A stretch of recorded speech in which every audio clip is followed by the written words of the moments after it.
Står vi her inne i backstage-området med frontfiguren i New Model Army, Justin Sullivan. Vi skal snakke litt med han. So Justin, what do you think about the quartet? No, excuse me. I mixed up the festival there. You're playing for the Stavanger Punk Rock Festival for the first time. Playing for the first time in Stavanger ever, I think, or maybe so the first time in Norway for nearly 20 years. Really, so it's good to be back. What's your expectations? I don't really have expectations actually. See what just see what happens. Yeah. We do what we do. We're a very kind of peculiar kind of group. We came out in 1980 out of sort of northern soul and punk rock, and then we just sort of went our own way for 26, nearly 26 years now, and we just do what we do. But New Model Army is famous for mixing a lot of different music styles. Yeah. Can you tell us a bit about the style you're going to play tonight? I don't know. It's our own. It's what we do, and actually, it's also difficult in that sense because every record we put out has been quite different. We try very hard not to write the same song twice, and we try very hard never to get stuck anywhere. You know, we've been through a number of phases with the group, different sort of musical ideas to the front. And tonight we'll play a mixture of old stuff and new stuff, which is what we always do anyway. You're trying to find a set which is like a journey, you know. Anyway, so you go through a number of different emotional things. So you kind of every concert is like a different experience. So.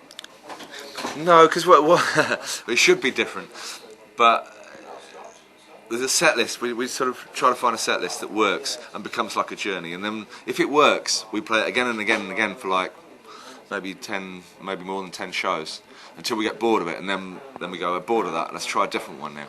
But because we don't really like to stop between songs, and because we like to keep a kind of emotional flow to the gig, and you can't just put all the different songs together, and it doesn't work like that. There's a lot of different kind of moods in what we do. There's a lot of stuff which is kind of really full on, and there's some stuff which is very kind of sort of melancholic, and then there's some stuff which is really happy, and there's some stuff that's very angry, and you know what I mean. It's kind of different moods. You can't mix it too much. So tonight it does everything from like folk songs to a bit of oi.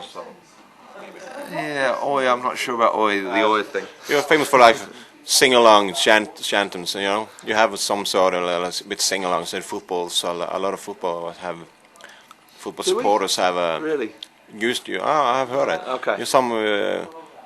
You use a couple of your songs to make a new song. Yeah. Yeah. Right. Okay. Whatever. Okay.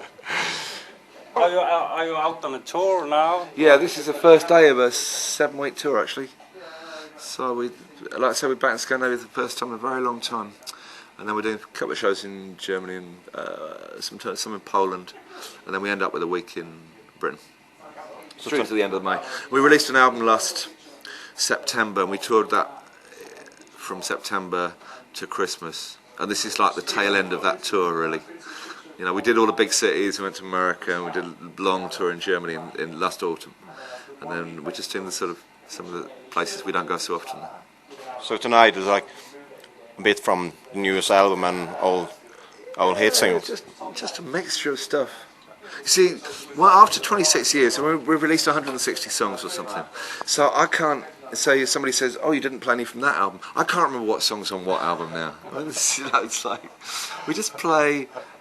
You try to make something happen. So you take those songs, you can the lyrics for you know. Yeah, surprisingly, I can just about remember the lyrics. I know other people. Bob Dylan has a television screen in front of him, doesn't he? You know, someone feeds through the lyrics. I can just about remember mine. Just about. That's a bit rock and roll, I guess. So, what's your future plans? More and more and more. It becomes a sort of life. It's not a. We always sort of make plans and we never really keep to them.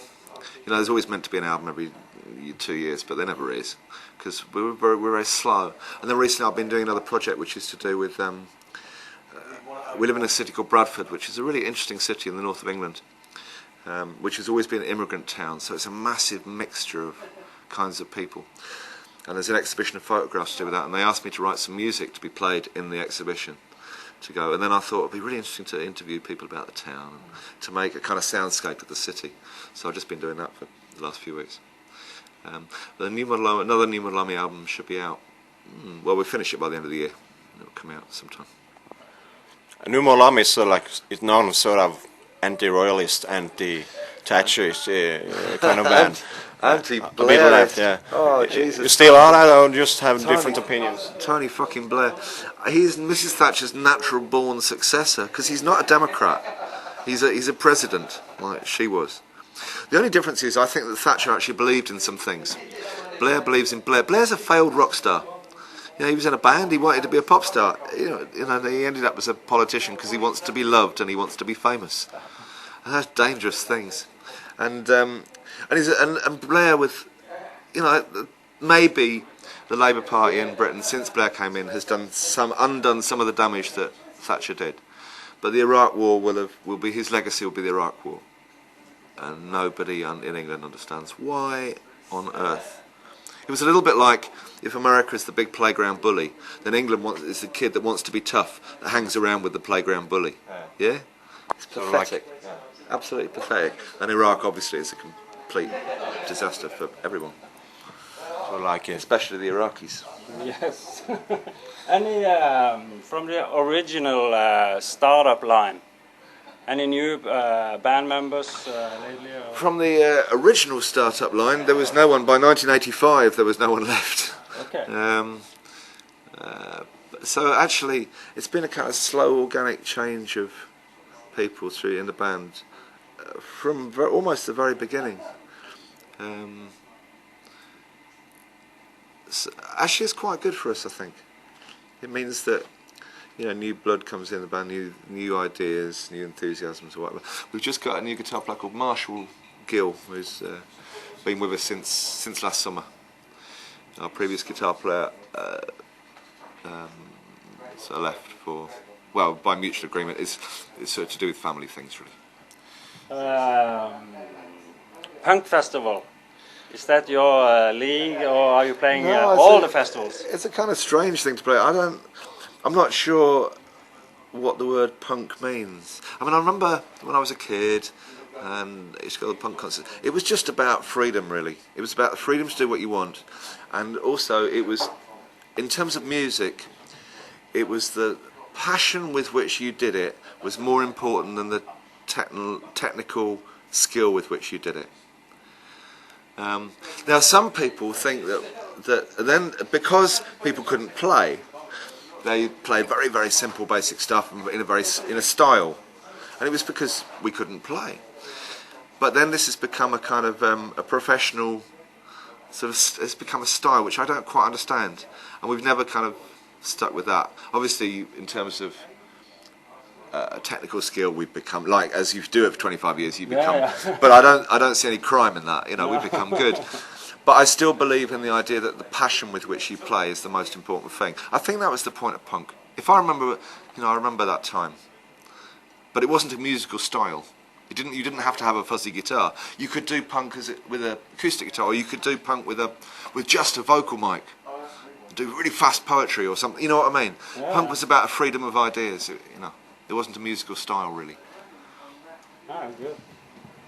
So, like, your passion is like freedom to be creative. Yeah, it was about passion and freedom. Yeah. You feel free here in Norway? Hey? You feel free in Norway? To be honest, I feel at home pretty much. Well, certainly anywhere in Europe and pretty much anywhere in the world. You know, America is a bit strange. Yeah. But most places in the world, I feel pretty at home.